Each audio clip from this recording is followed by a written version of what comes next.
Okay, welcome everybody to today's class. Hope everything's working okay, because it seemed to be a little bit different from normal what was written on my phone. Okay, so today we're looking at appositives.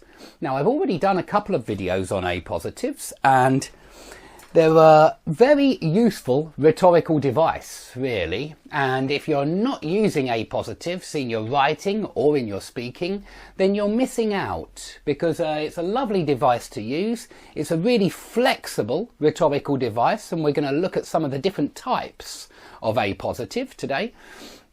And all great writers use this trick. It's really quite a simple trick, but it's something that can help to improve the variety in your language. Like everything else that we study. We're studying these things so that we can make our language more beautiful, yeah, and certainly to increase the variety, to make sure we're using lots of different structures to get our points across. I hope I've got that in camera. Okay, so what is an appositive? That's the very first question. Well, it's a noun phrase followed by another noun phrase, and both noun phrases refer to the same object.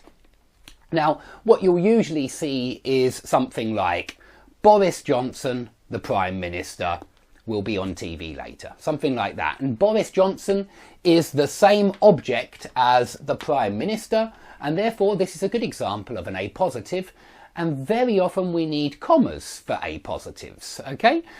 But Boris Johnson, the Prime Minister, is probably the most boring appositive I can think of.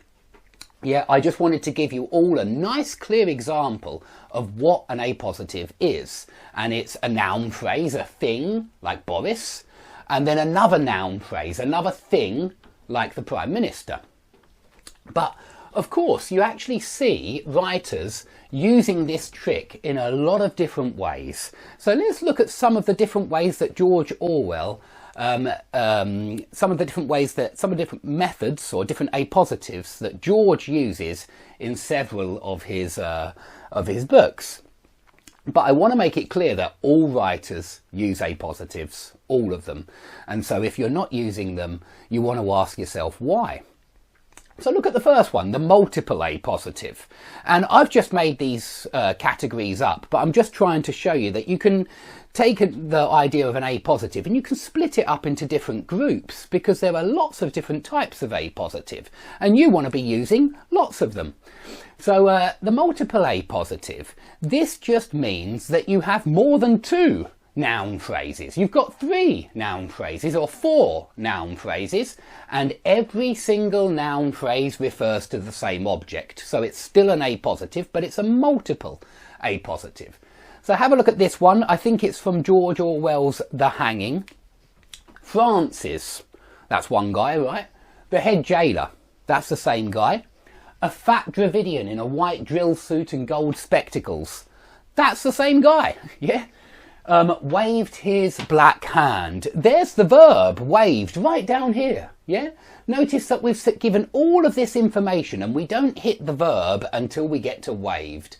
So all of this is the subject. We're just renaming the subject each time. We've got a very small subject, Francis, a slightly longer subject, the head jailer, and then a much longer appositive, a fat Dravidian in a white drill suit with gold spectacles.